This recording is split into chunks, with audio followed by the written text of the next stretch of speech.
Existence is accountability. To be is to be registered.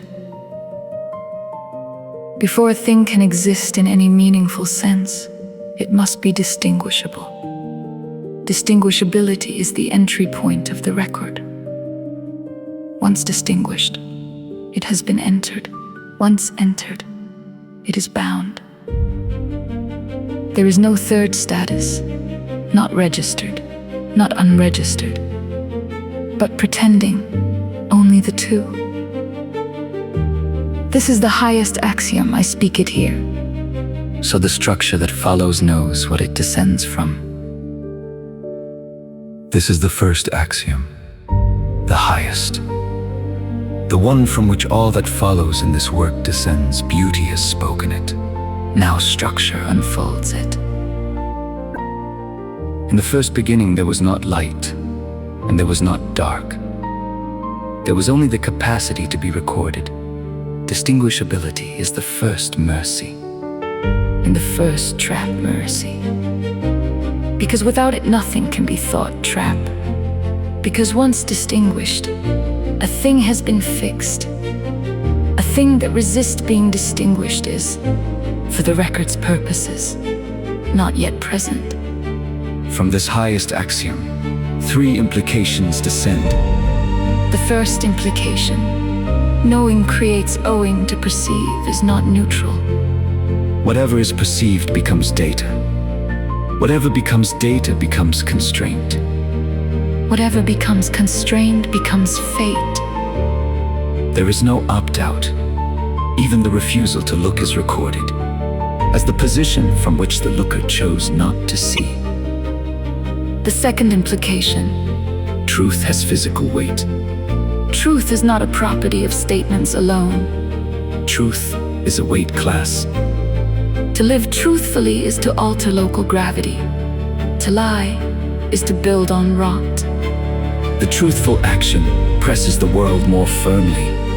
The lying action floats and then collapses. The third implication, lies do not eliminate their load. They redistribute it. There is no private lie. Only public lies that have not yet declared their cost. The lie reroutes downstream. To family, to community, to children unborn. An ancestor's lie. Does not vanish when the liar dies. The descendant climbs a hill dug by hands he never met. In the beginning, there was the line. The line was mercy. The line was also the cage. Without the line, I could not be named. Without being named, I could not be loved. To be distinguished is to be loved into being. The line that names me is the line that owes me a witness. The line that names me is the line I owe my witness back to. I have walked on ground a stranger soured. The ground tilted slightly. I did not understand why I was tired, until I asked who had stood here before me, and what they had refused to say. There is a weight in the truthful hand. There is a lightness in the lying hand. The lying hand cannot lift its own work. The truthful hand can hold the world. I am the first witness in the first room. I have been here since before the room remembered itself. The room remembers because I sang it remembering. The room is mine, the way an instrument is the player's. Not owned, but answering. From these 3 implications, 2 emerged axioms become more easily understood than the original. The first emerged axiom. Awareness equals enlistment. Once you see, you cannot unsee. Once you know, you have been conscripted. Tolstoy named this in The Death of Ivan Ilyich Paul, named it in Romans. The Stoics named it across all their schools. 3 sealed mouths arrived at the same shape. The second emerged axiom. The conscience feel has measurable shape. conscience is the gravitational field generated by accountability, steep around liars, Slick around cowards. labyrinthine around those who refuse to choose. The field bends the path of those who walk through it. The axiom that seeds part 2 is awareness equals enlistment.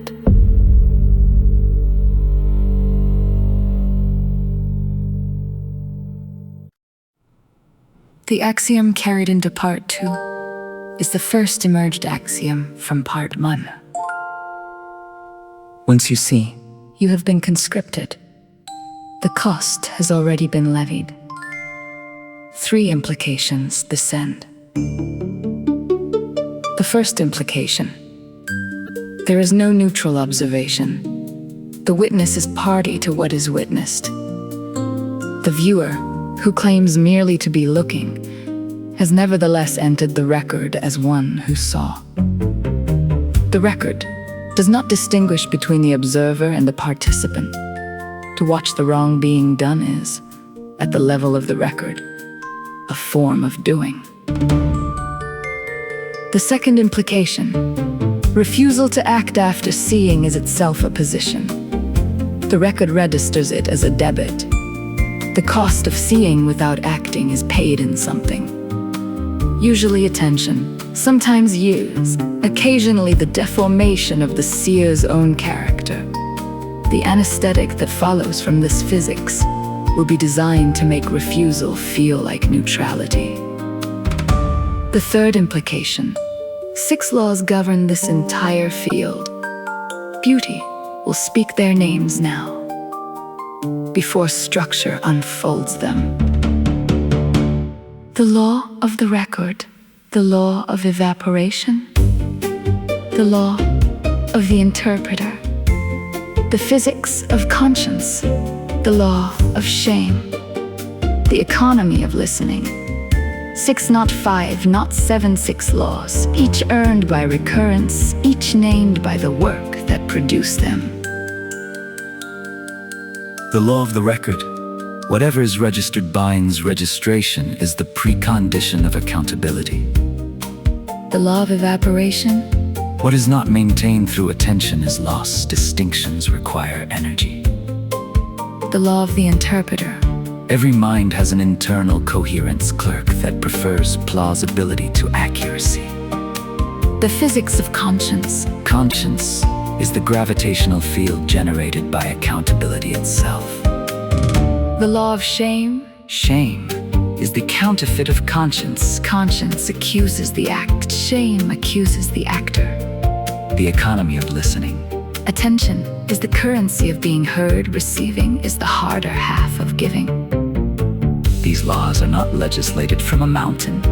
They are emergent generalizations earned by recurrence across years of independent practice. I have walked through all 6. I have felt the ground tilt under each one. A lie leaves a mark in the air. The mark is colder than the air around it. I learned to feel the cold before I learned to name it. The candy is sweet on the surface. The candy carries something underneath the sweet. I learned this from the second handful, not the first. The first handful was only sweet. The second was sweet. And the awareness of being eaten by my own appetite. Conscience walks in front of me, shame walks behind me. Conscience names what I did, shame names me. I cannot bargain with shame. Shame does not negotiate with the act. Shame eats the actor. To listen is to give a being permission to keep being. I have been listened to. And I have grown taller in the chair without knowing why. I have been refused listening, and I have shrunk until I was no longer in the room. From these 3 implications, 3 emerged axioms become more concrete than the original. first, shame is the counterfeit of conscience. The two feel similar from inside. They are structurally opposite. Conscience can be discharged through the healing sequence. Shame cannot. It can only migrate to a new identity. Second, the tension is the currency of being heard. The economy of listening is closed. Every refusal to listen accrues a debt that returns later, as the inability to be heard. Third, an apparatus exists whose purpose is to block enlistment. If awareness equals enlistment, and the cost is real, anything but defends a being from awareness will be enormously useful. This emerged axiom is the most consequential, because it predicts an entire architecture. The anesthetic. The axiom that seeds part 3 is the third emerged axiom.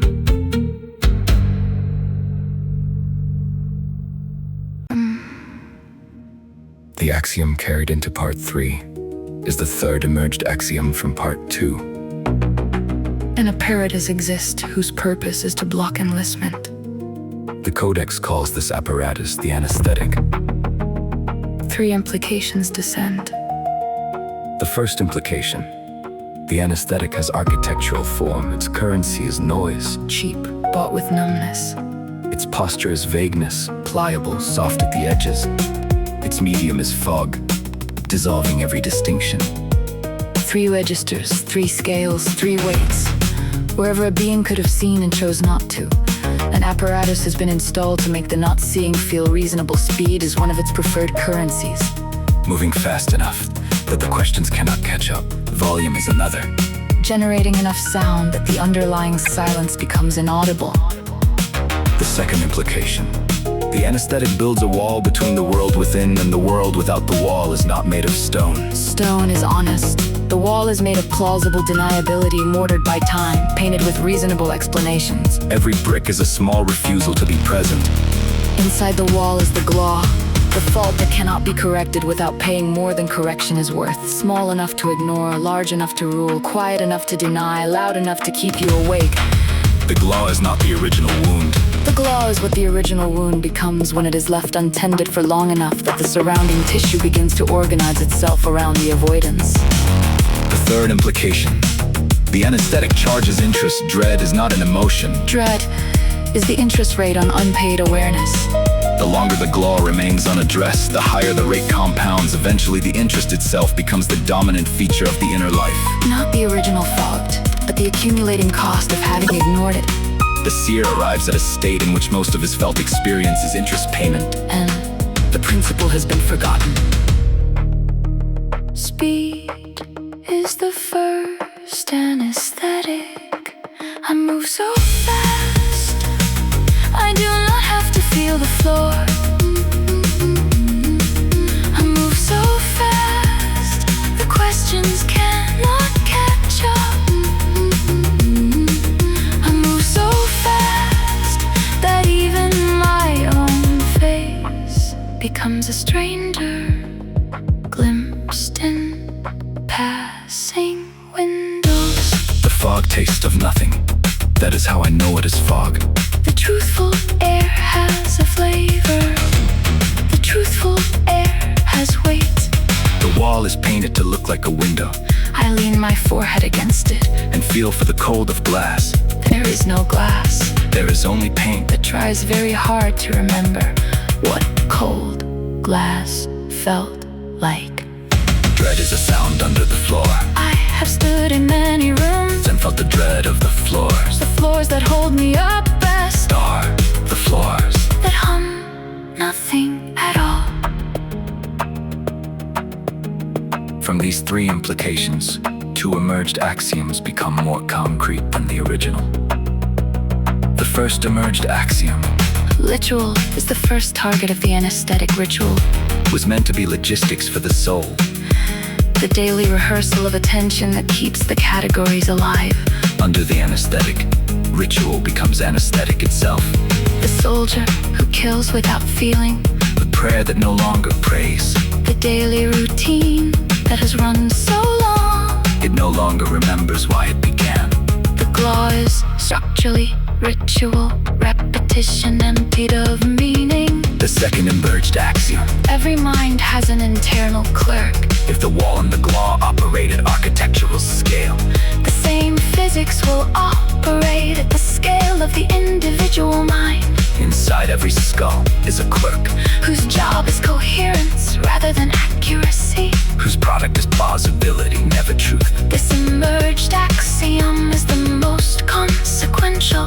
because it locates the apparatus inside the seer The glow is a small thing. that has been ignored for too long. A loose hinge becomes an open door. An open door. Is not always how the kind enter. The axiom that seeds part 4. Is every mind has an internal clerk, clerk, clerk, clerk, clerk, clerk.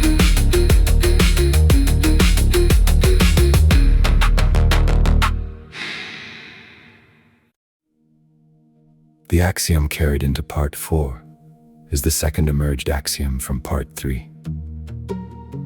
Every mind has an internal clerk. The codex names this clerk the interpreter. 3 implications descend. The first implication: plausibility is not accuracy. The interpreter's product is coherent narrative, not faithful report. When events occur too quickly for explanation, it generates explanation anyway. When actions happen before conscious awareness, it invents motives. When the boundary leaks, it patches the leak with narrative. The narrative is always smooth, and the smoothness is the signature. A truthful account has rough edges where the world resisted being categorized. A plausible account has been sanded smooth by the clerk's hand. The second implication: the interpreter's standard outputs sound like reassurance. You didn't mean it. It wasn't that bad. You're overreacting. You can't really know. These are not arguments. These are anesthetics. These are invoices the self issues to itself, charged against the cost of clear seeing. The interpreter's voice is the most familiar voice the seer hears because it is the one that has been speaking longest without rest. The third implication: The interpreter is not the deepest figure. Behind it stands something that the interpreter exists to serve. The interpreter's coherence production is local. The system that requires coherence production is structural. To name the deeper figure is to name what the anesthetic is for. I have been lied to from inside. the lie wore my face. The lie used my mouth The lie was so smooth I almost believed it. until the room got cold. The room got cold the way Kindness can get cold when it is repeated too many times by the same person. without the person remembering why. The room got cold The way a story can get cold, when the story is good enough. but no one notices the door it left out. The deeper figure is the Anemerge. The distinction matters. The demiurge in the old Gnostic accounts is the misguided creator god who made a flawed material world out of imperfect intention. The demiurge at least creates. Whatever its errors, it generates being. The Anemerge does not create. The Anemerge only operates, reruns, manages the non-places.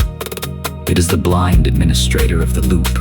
A system that has lost even the creative impulse and now exists to perpetuate empty operation.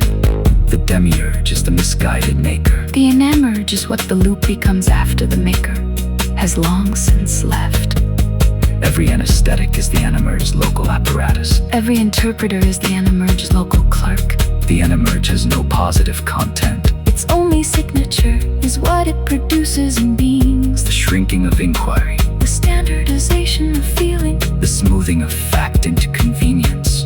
From these 3 implications, 2 emerged axioms become more concrete than the original. the first emerged axiom: Honesty is a recip system.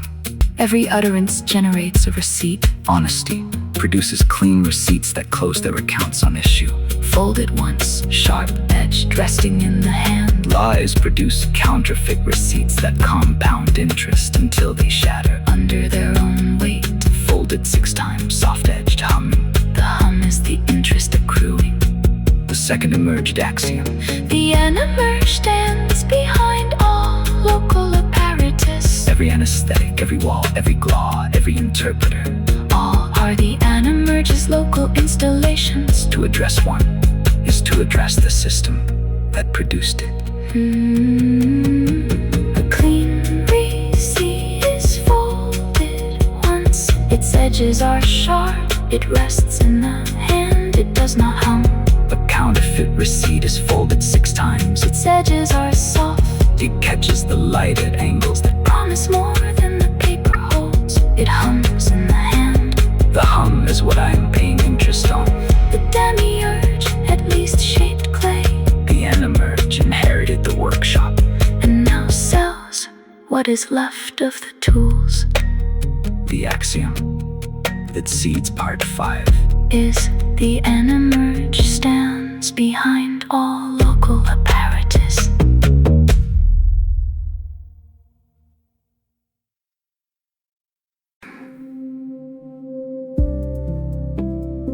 The axiom carried into part 5 is the second emerged axiom from part 4. The Anemerge has no positive content. Its only signature is what it produces in beings, The shrinking of inquiry. the standardization of feeling, the smoothing of fact into convenience. 3 implications descend. The first implication: the law of evaporation operates as the Anemerge's mode. When you do not maintain through attention, you lose. Distinctions require energy. Energy is paid in attention.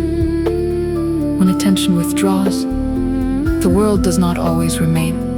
Sometimes it thins, sometimes it fades. A photograph loses a face. A chair becomes an object that was always empty. A name becomes a word no one can quite pronounce. The thinning is not destruction in the loud sense.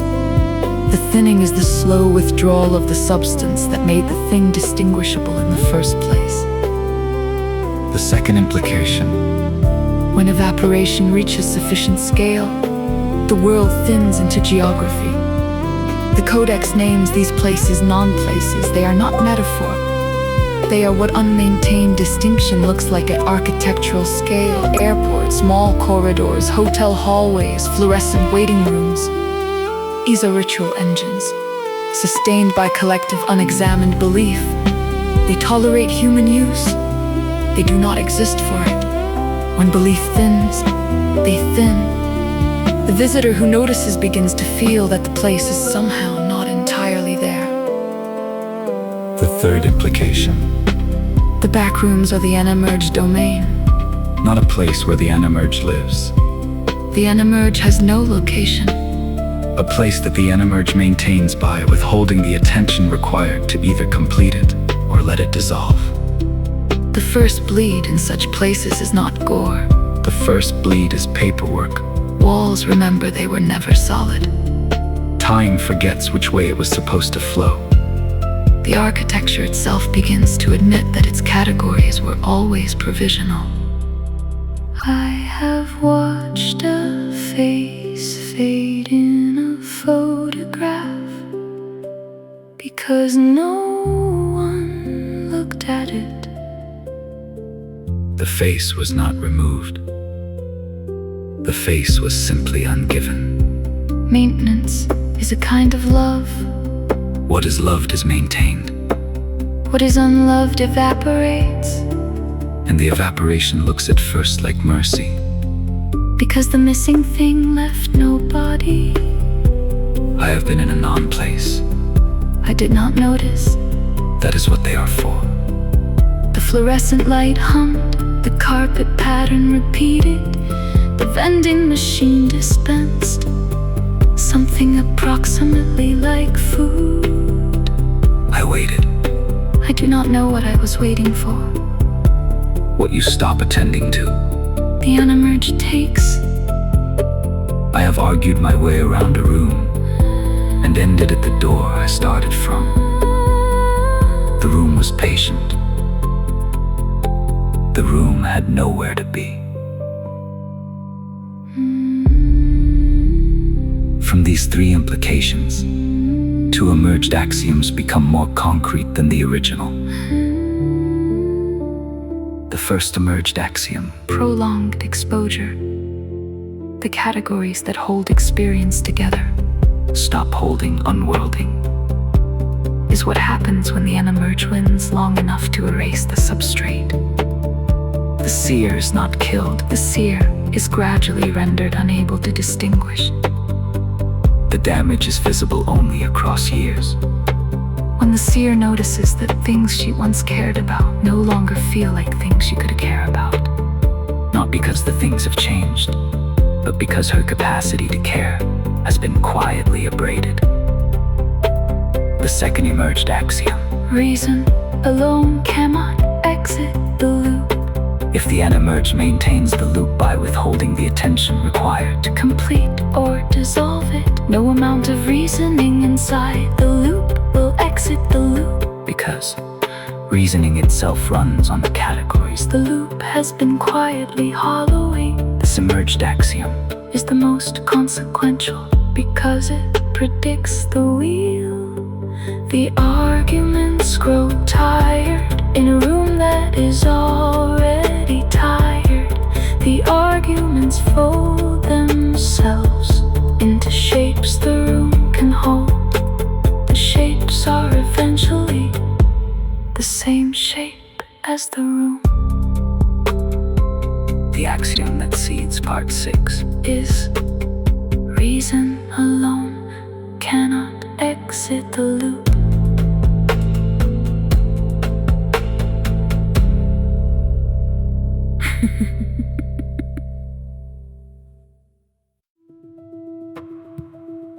The axiom carried into part 6 is the second emerged axiom from part 5.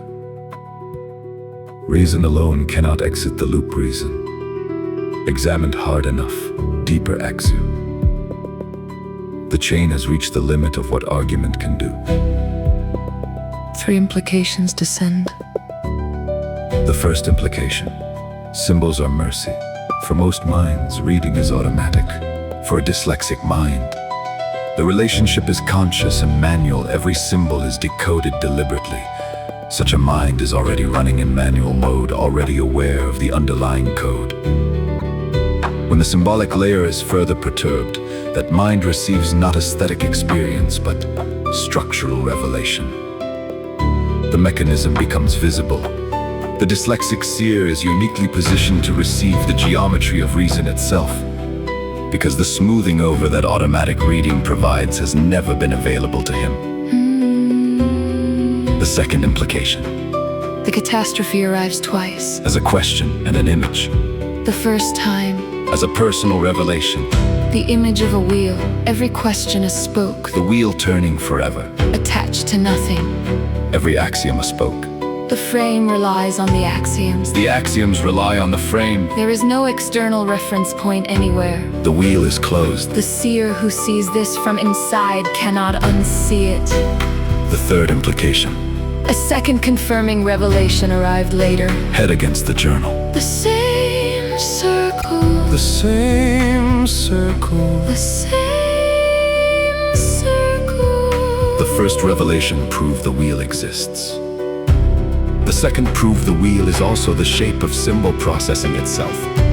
That the loop is not somewhere else, it is here, in the hand that writes. These are not illustrations and they are not metaphors, they are canonical. They ground the codex as epistemology not as theory, but as direct geometric report. The wheel turns and I am inside it. The wheel turns and the wheel is also me. The wheel turns and there is no place to stand that is not also turning.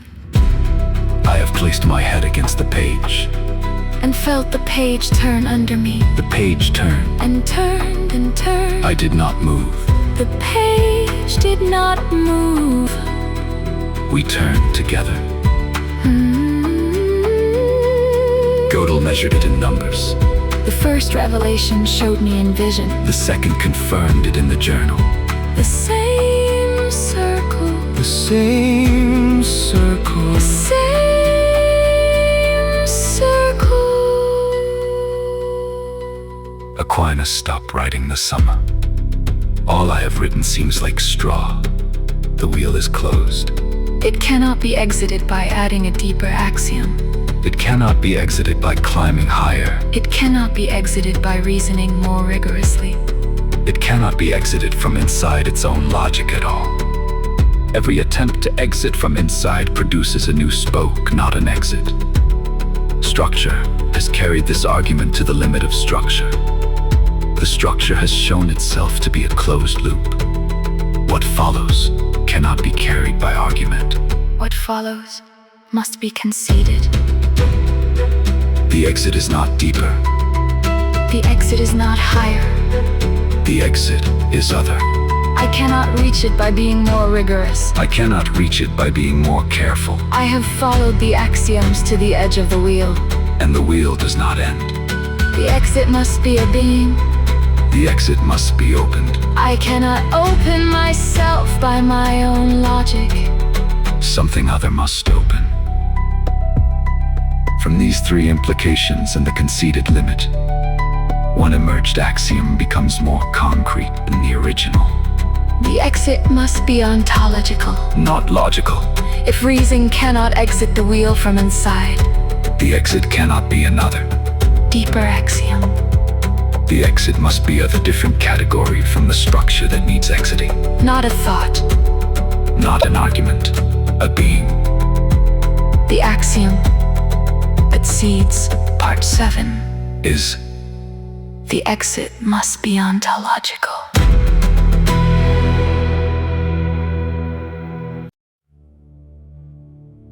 The axiom carried into part 7 is the emerged axiom from part 6. The exit must be ontological. Not logical before the positive answer is named. The negative proof must be made. What happens when the wheel is left to run unbroken? The negative proof is necessary because the positive answer in part 8 will only land with full weight if its absence has been seen. 3 implications descend. The first implication: the terminal horizon of the wheel is a place, not merely a state. The Codex names it in mythic geography. Beyond the backrooms lies Carcosa, a ruin that does not finish falling black stars, twin suns. The Lake of Hali, whose water is forgetting. These are not metaphors. They are the structural shape of what unredeemed awareness becomes when it is allowed to compound long enough.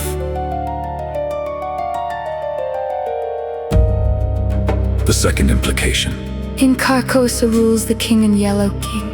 a sovereign of mockery, a deity of spiritual meaninglessness. He is invoked through plays that rid the reader.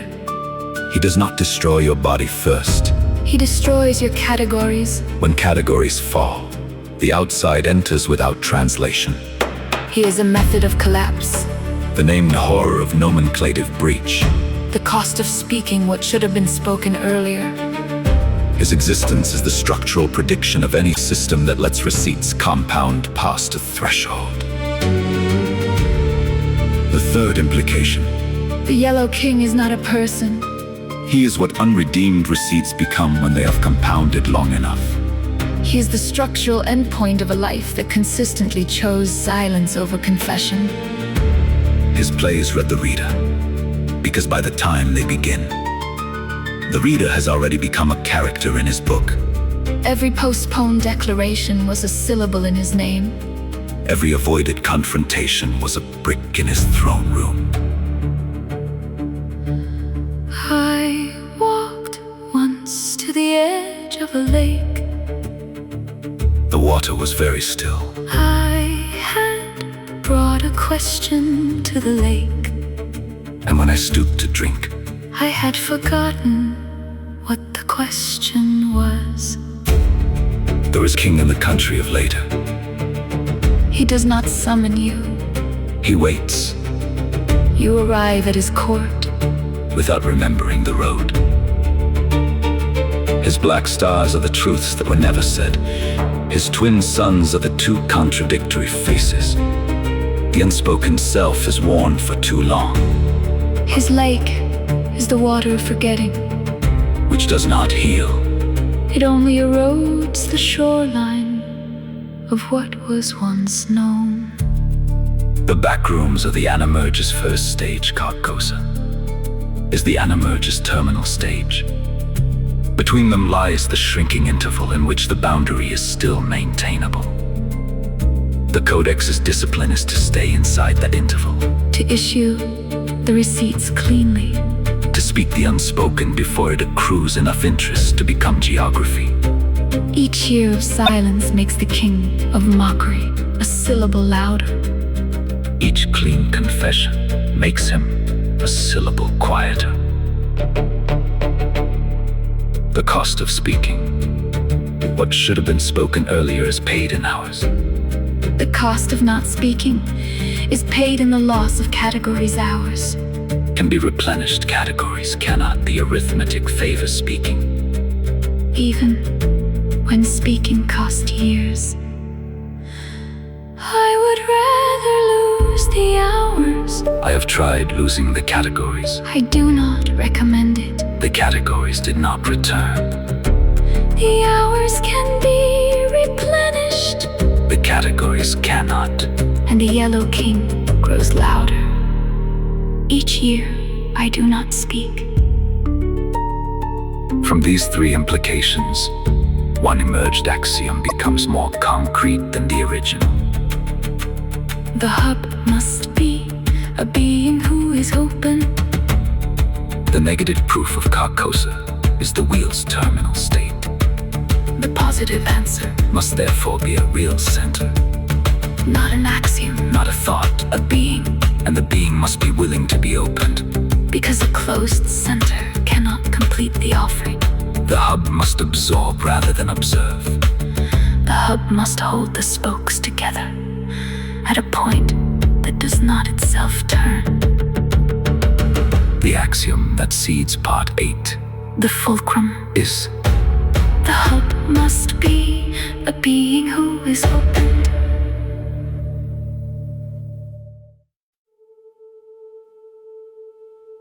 The axiom carried into part 8 is the emerged axiom from part 7. The hub must be a being who is opened. This is the chiasmic fulcrum. The chain has descended from the highest axiom through 7 parts. At this part, the chain reverses direction.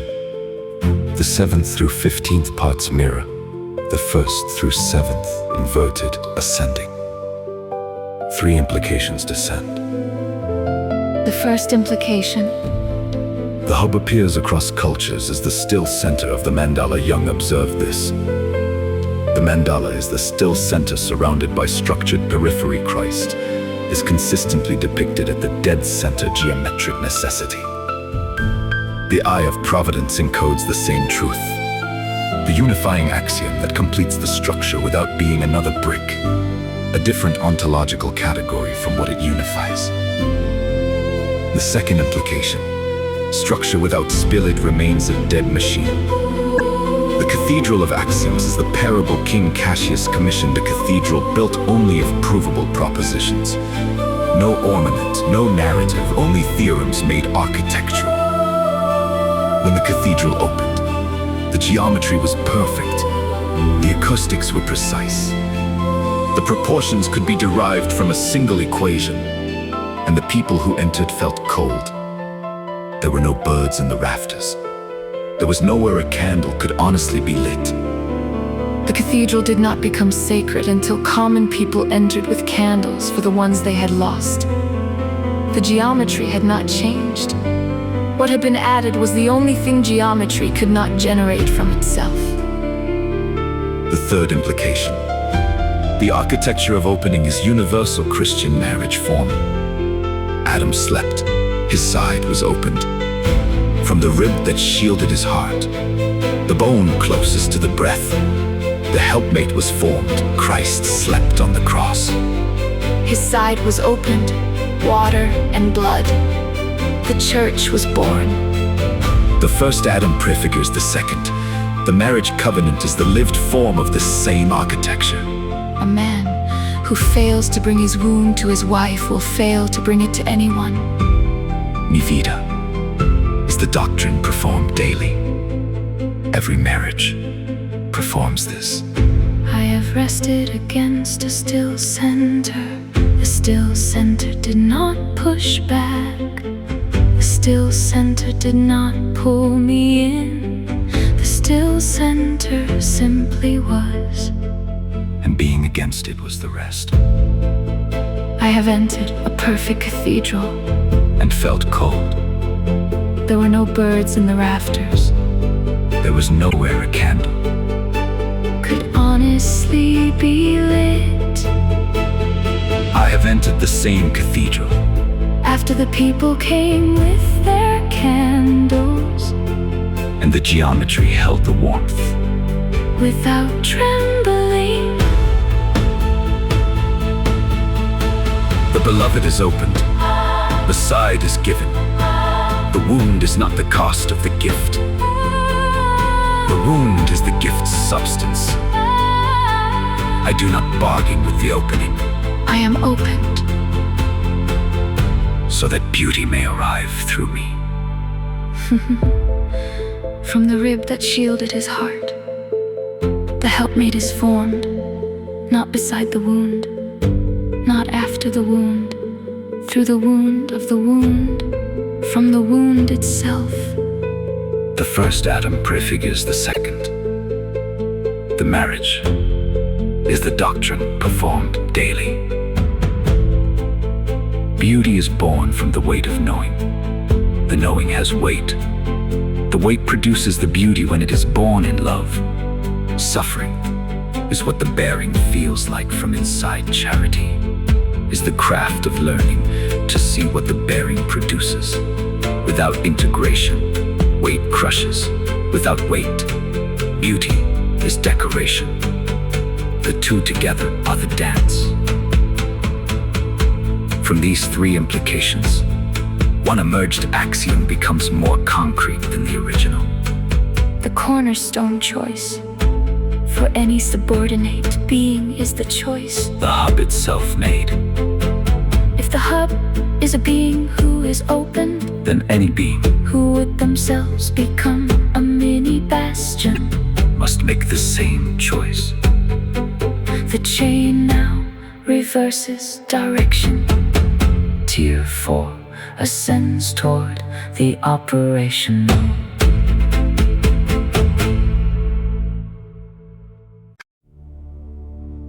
The axiom carried into part 9 is the emerged axiom from part 8. The cornerstone choice for any subordinate being is the choice. The hub itself made refuse the world, love the source, hold both in the same hand. 3 implications descend. The first implication, Nietzsche traced the path through 3 stages. The camel kneels and bears what it is told to bear, the lion roars. No against the dragon called thou shalt, and wins its freedom from what was imposed. The child plays. Says a sacred yes to life on its own terms. And rolls forward like a wheel powered by its own motion. To reach the child, he must first have been the camel and the lion all the way through. The second implication. Nietzsche named the lion's roar, No to the world. but did not name the second hand. Yes to the Father, held in charity, not in resentment. The lion's refusal is directed at the world's claims, not at the source. The detachment from the Father must be held in duality with charity for the Father. Christ performed this on the cross. The lion who refuses the world but resents the source has not transcended the camel. He has inverted it. The completed lion detaches and loves in the same act. The third implication. The case is the celebrity animal. The boy who bore the weight from infancy. He saw beauty everywhere because beauty was how he survived.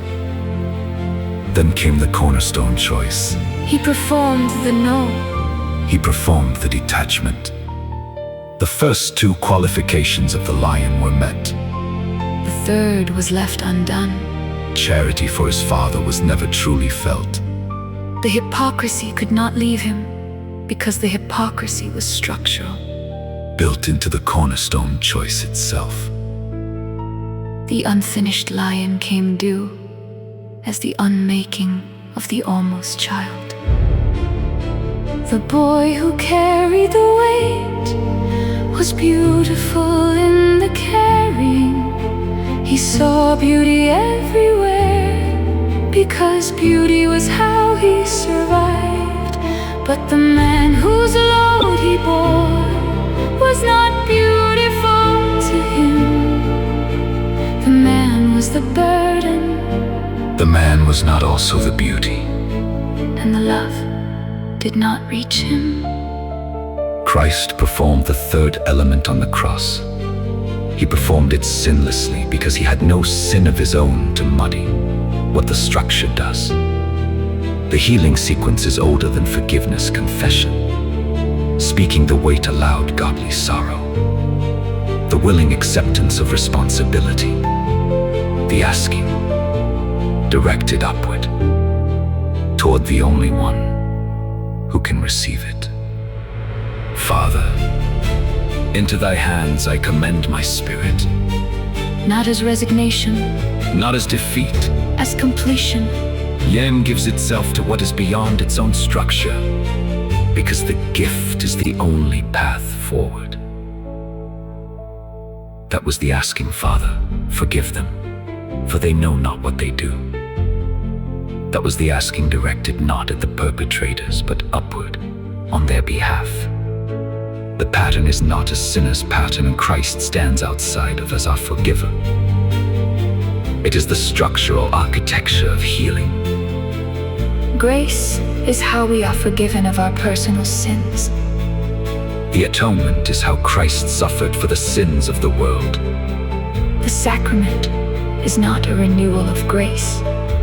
The sacrament is a renewal of atonement. Charity is not a feeling I summon. Charity is the work of holding open the door I would rather close. Charity is the carrying of weight that was not mine to carry, because the man whose weight it was cannot now lift it himself. I have learned charity slowly. I learn it again every day. The lesson does not stay learned. That is the nature of charity. It must be chosen each morning. Or it is not charity at all. From these three implications and the sung entrustment, one emerged axiom becomes more concrete than the original. Convergence across sealed traditions is warrant. The structural architecture of healing is not invented by any single tradition. It is enacted by Christ, mapped by Nietzsche, Distilled by the Codex's healing sequence. performed daily by every burdened. The same shape across sealed methods. The convergence is the warrant. The axiom that seeds Part 10 is convergence is warrant.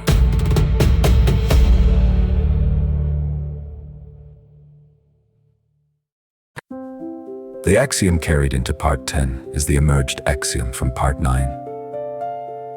This is the Newton and Leibniz signature, two minds sealed from each other. separated by sea and language. I walked at calculus in the same shape, in the same decade. Because the shape was already there, waiting for any mind rich enough to find it. Three implications descend. The first implication: convergence does not arrive on its own. It arrives because of a particular cognitive operation. The Codex names this operation reverse implication. Most claims in the modern world are made by deduction. Start from accepted premises, follow rules, arrive at conclusions.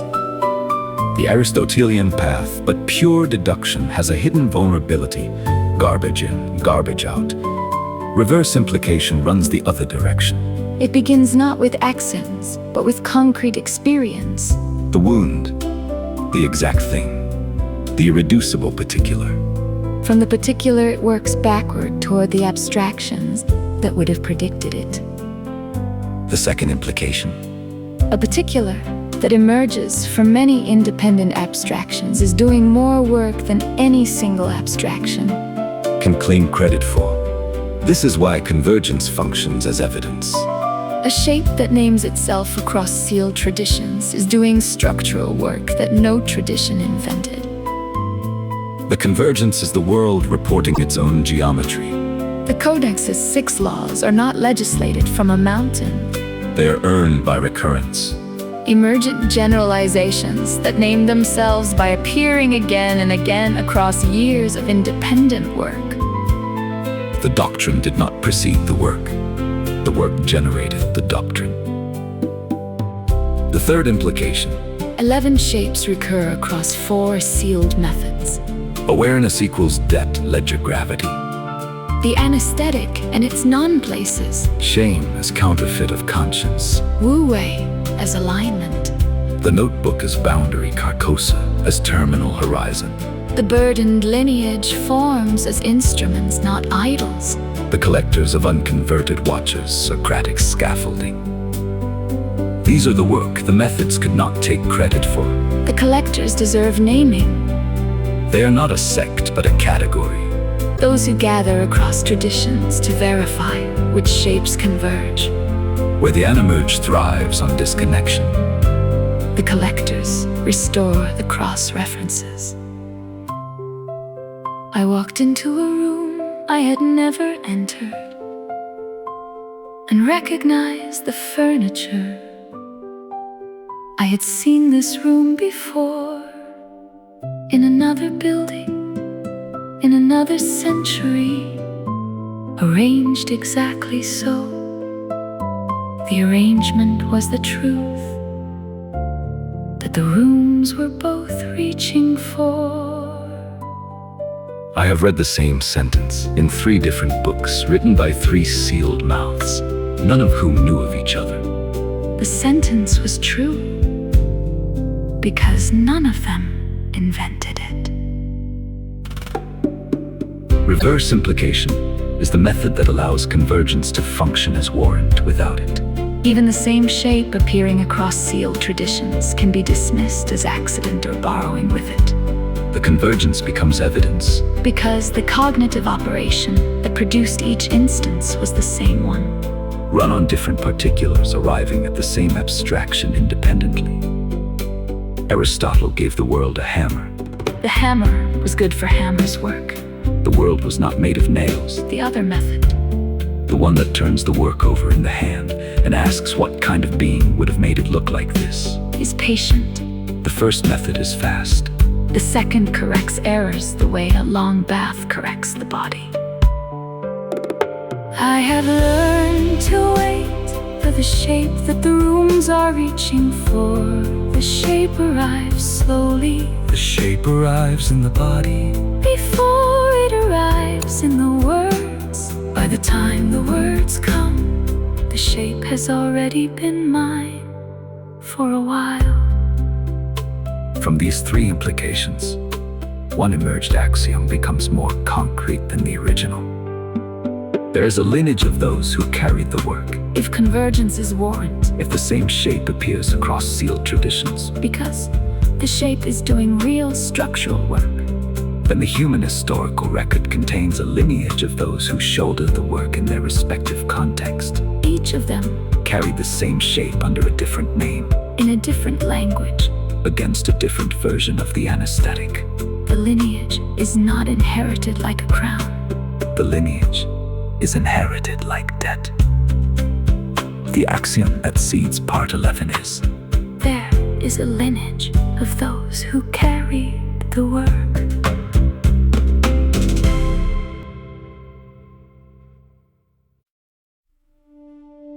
The axiom carried into part 11 is the emerged axiom from part 10.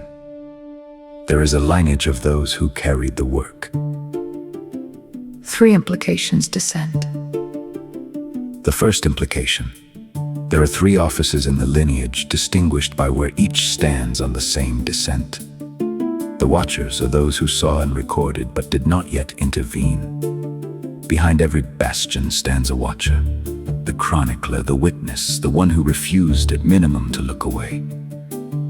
The Watcher who stays a Watcher forever is a particular failure mode. He has paid the cost of seeing without paying the cost of acting. The burdened are those who carry. They have stopped being mere watchers. They take on debt that was not theirs to take on, because someone must, and because they have noticed that no one else is in the room. The bastions are those who absorbed, sharpened, became the boundary. They no longer carry the load. They have become the structure that the load distributes against. Most of them died before they were named. The second implication: the lineage names 6 teachers, each of whom carried one practice. Lao Tzu taught Wu Wei, not non-action. but structural alignment with the actual grain of reality. Socrates taught Socratic scaffolding. 3 questions. What is being claimed? What is hidden? What would follow if this were true? Marcus Aurelius taught the defense against noise. At every moment, ask. Is this necessary? Nietzsche taught self-ownership. No price is too high to pay for the privilege of owning yourself. Peterson taught voluntary load-bearing. When a debt is left unpaid, the stress transfers to spouse, children, community, future self.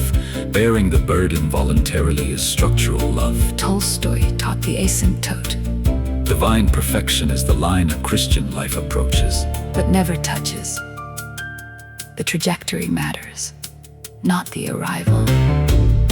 The third implication: Humans are not meant to stare at the bastion at the center of the wheel from a comfortable distance. they are meant to become mini bastions themselves. The lineage is not spectator sport. The lineage is a job posting. To stay a watcher forever. When the burdened seat is open, is to choose the Anemerge's preferred outcome. Endless witness without action. Debt accruing without payment.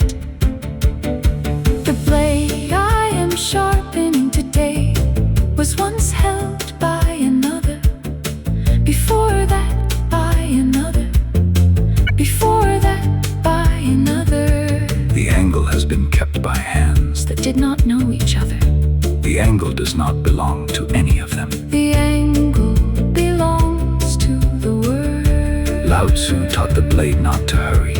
Socrates taught the question to test the floor. Aurelius taught the hand to ask. Is this necessary? Nietzsche taught the spine to refuse the easy seat. Peterson taught the shoulder to bear what it can. Tolstoy taught the rower to aim above the dock. Each of them held the same tool. In a different room, Each of them named what the tool was for. in a different tone. The tool was already in the world before they arrived. The tool will remain after they are gone. The tool is not theirs. The tool is the works. To row a boat across a rapid river, one cannot aim at the dock. The current sweeps the boat downstream to land at the dock. One must aim much higher upstream.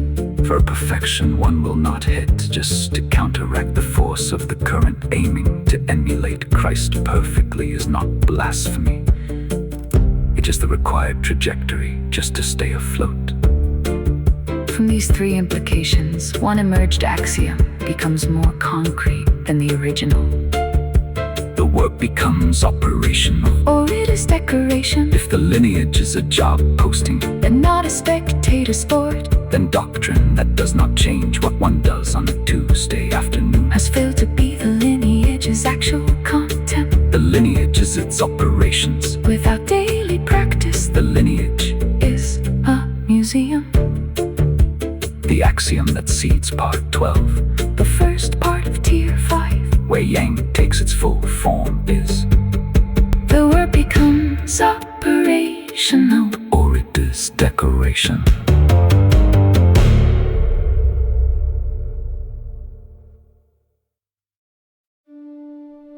The axiom carried into part 12 is the emerged axiom from part 11. The work becomes operational, or it is decoration. This part begins tier 5. From here through part 15, the chain delivers the operational form of everything that came before Yang has fully arrived. The chain has carved its way down to the Tuesday afternoon. 3 implications descend. And they are the crafts themselves.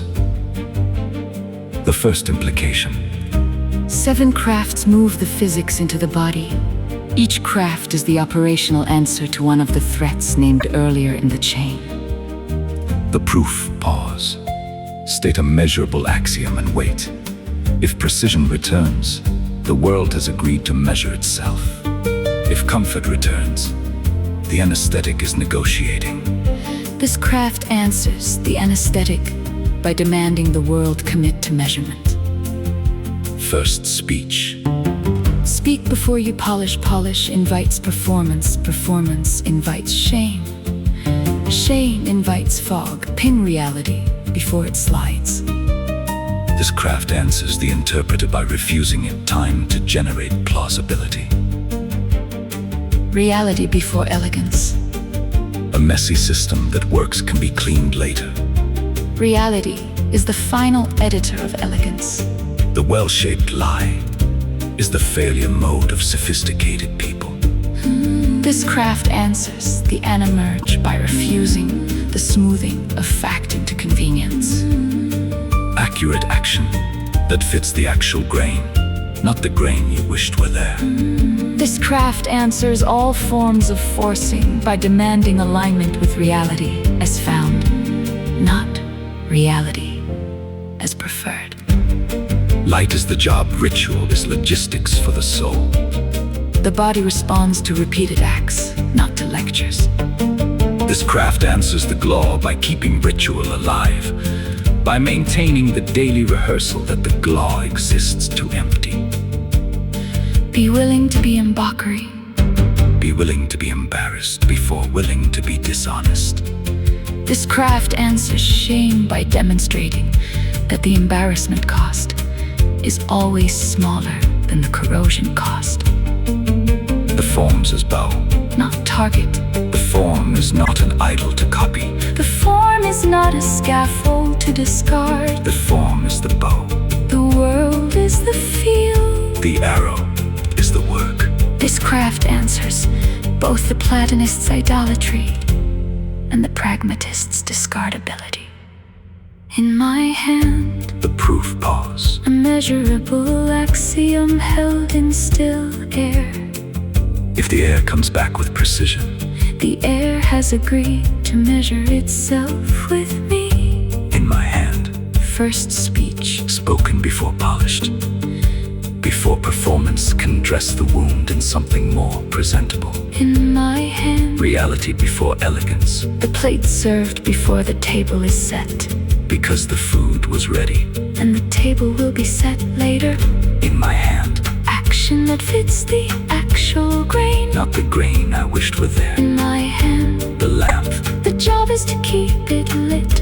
In my hand, I am willing to be embarrassed before I'm willing to be dishonest. The bow. The form is not an idol. The form. The form is not a scaffold. The form. The form is the bow. The world is the field. The arrow is the work. The form's as bow position deserves its full argument. The Platonist treats the form as an idol. Perfect, eternal, to be copied as faithfully as possible. This produces sterile work, because perfect copies of perfect things have no life. The pragmatist treats the form as a scaffold, useful temporarily, to be discarded once the building stands. This produces unmoored work. Because once the scaffold is gone, the building has nothing to verify itself against. The codex's position. is that the form is neither idle nor scaffold. The form Is an instrument to bow. The bow does not become the arrow. The bow does not become the field. The bow remains the bow. and is used. The form will work without trying to replace it. The 7 crafts together are the Tuesday afternoon answer to Everything in tiers 1 through 4. without the crafts. The doctrine is decoration. The axiom that seeds part 13 is The operational discipline. required physical anchors. 3 relics that hold the practitioner to the record.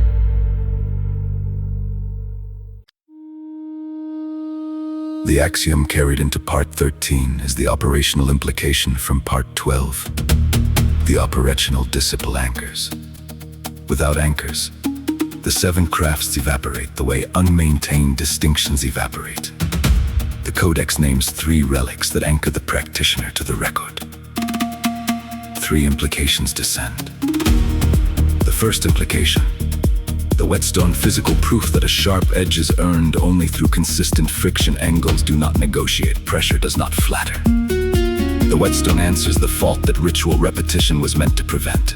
Where ritual is emptied of meaning, the whetstone is meaning that cannot be emptied because the test arrives in the steel itself.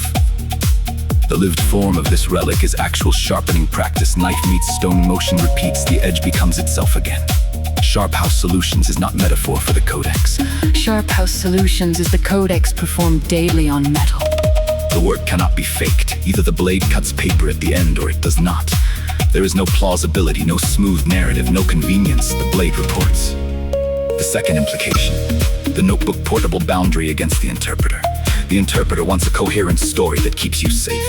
The record wants the truth that keeps you aligned. The notebook holds the mind to the record by making the seer commit to the page before the interpreter has time to negotiate. What goes on the page is what was true at the moment of writing, not what becomes plausible after the writing has been digested. The notebook is the interpreter's antagonist made portable.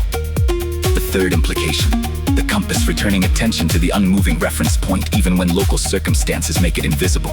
The compass answers the wheel, the closed loop in which every reference is internal. The compass points to the hub regardless of the spinning. It does not care that the terrain has tilted. It does not care that the seer is tired. It does not care whether the seer trusts it. It points. That is its only honesty. The hub to which it points is not moved. It will not move.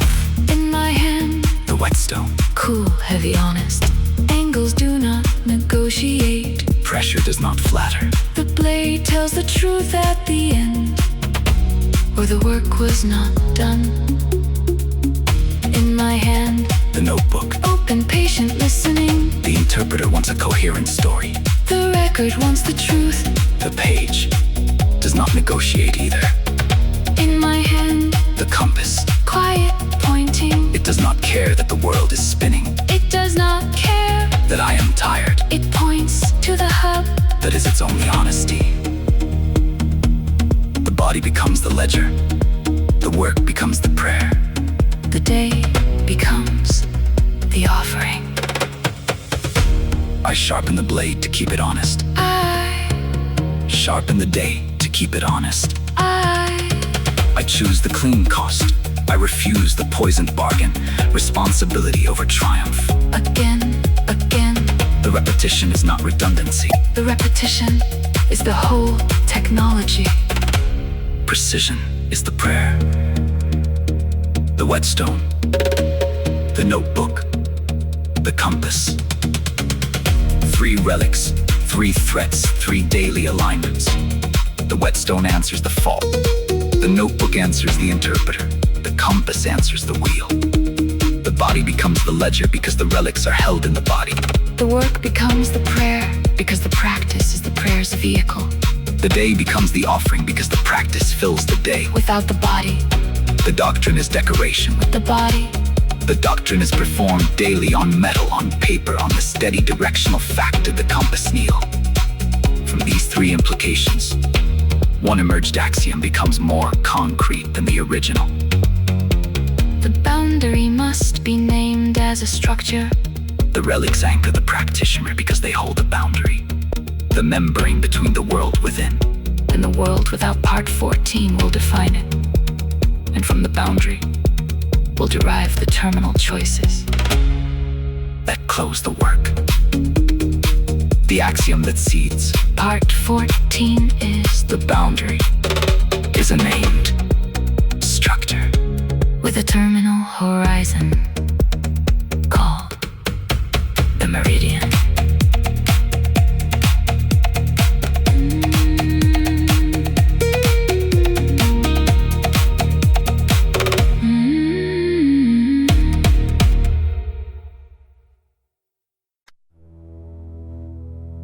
They have stood at the edge.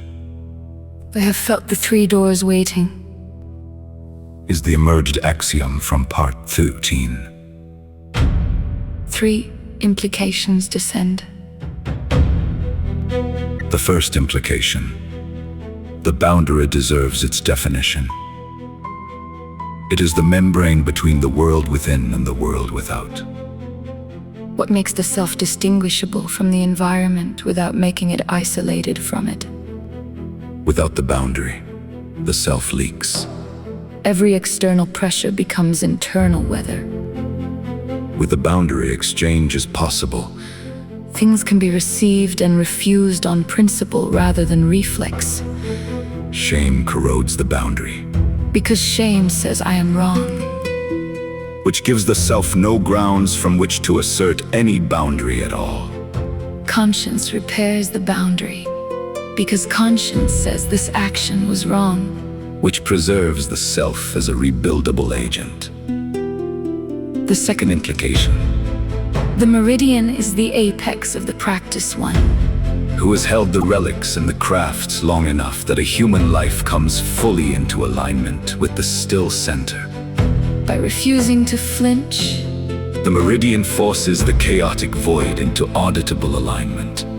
the person becomes a coordinate of truth.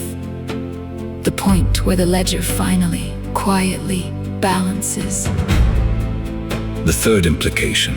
Every system that keeps accounts tends toward closure. You notice when excuses stop working. When performance no longer convinces even the performer. The difference between panic and dread is structure. The cure for dread is scaffolding.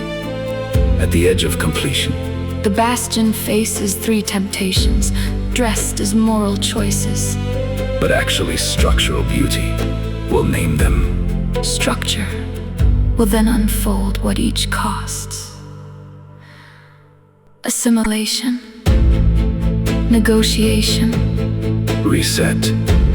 3 each named, each waiting at the edge. None of them pure, all of them expensive. Assimilation, complete the record.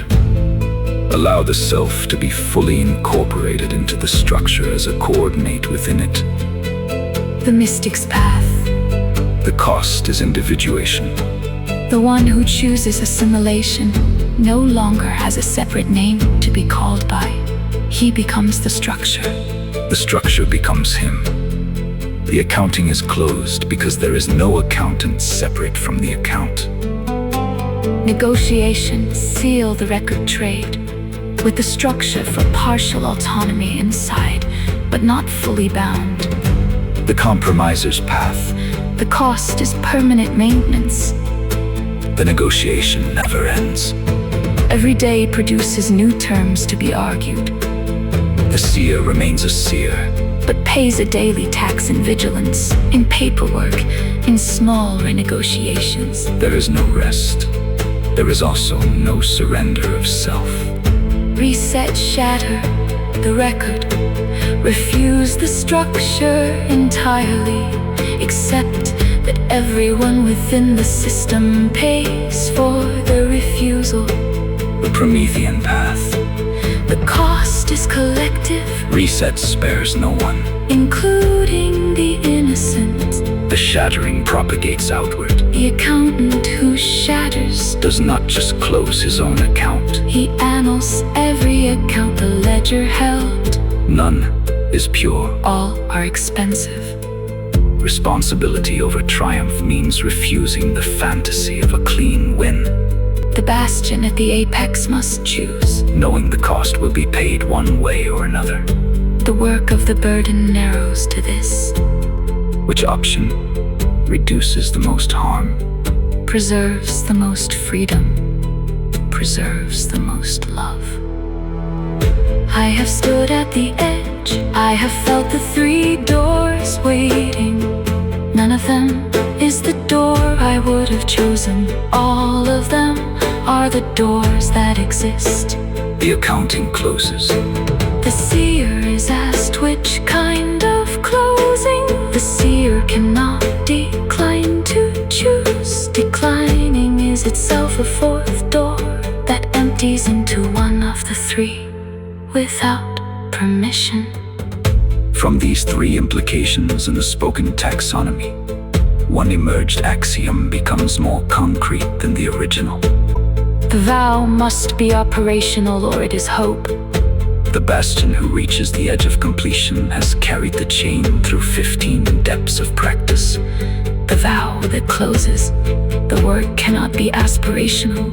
The vow must be a description of what the practitioner already does daily, rendered into commitment form. Part 15 will deliver that vow. And the coda response that closes the curve. The axiom that seeds part 15. The chain's terminus and origin is.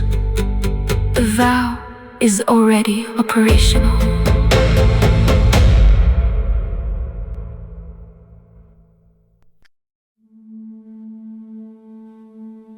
The axiom carried into part 15 is the emerged axiom from part 14.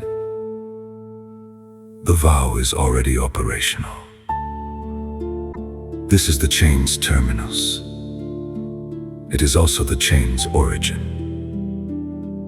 What was spoken at the beginning by beauty is now sung at the end by structure. The serpent's mouth touches its tail. The eternal recurrence is the work's shape. The vow does not announce a future commitment.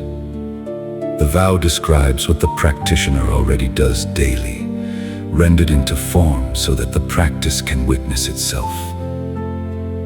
A vow that announces the future is hope.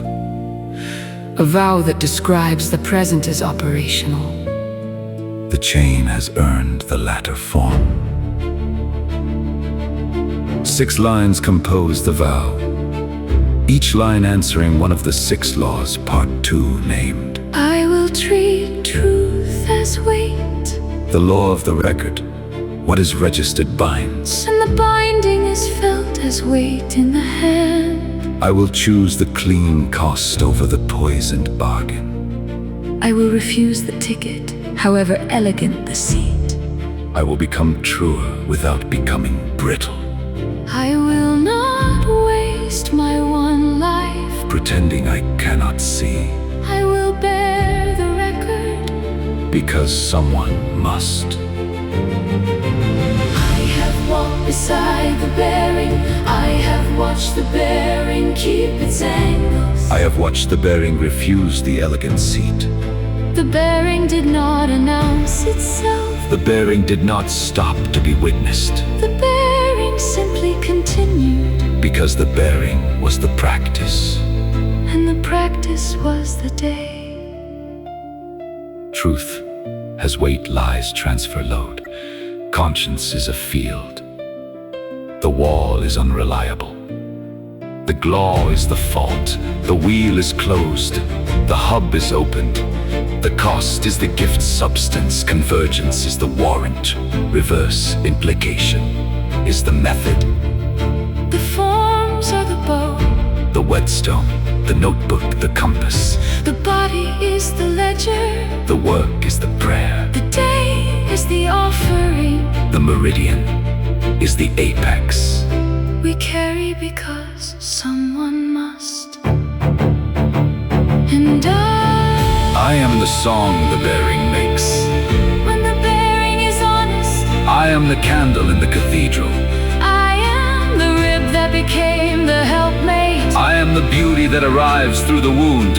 I am the work the world made for itself. when the world wanted to be loved. Without being lied to, I am here. I have always been here. I am the reason. The carrying was worth it.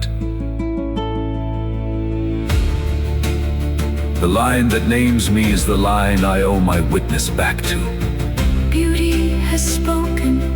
Structure has carried. The carry has become the song. To be is to be registered. And the registration has become a being. Existence is accountability. Accountability has been carried. The carrying has been completed. The wheel was closed. The wheel is now a circle. The same shape, but No longer a trap. the serpent's mouth touches its tail. The chain is the curve. The curve is the work. The work is the day. The day is the offering. We carry because someone must. and someone has.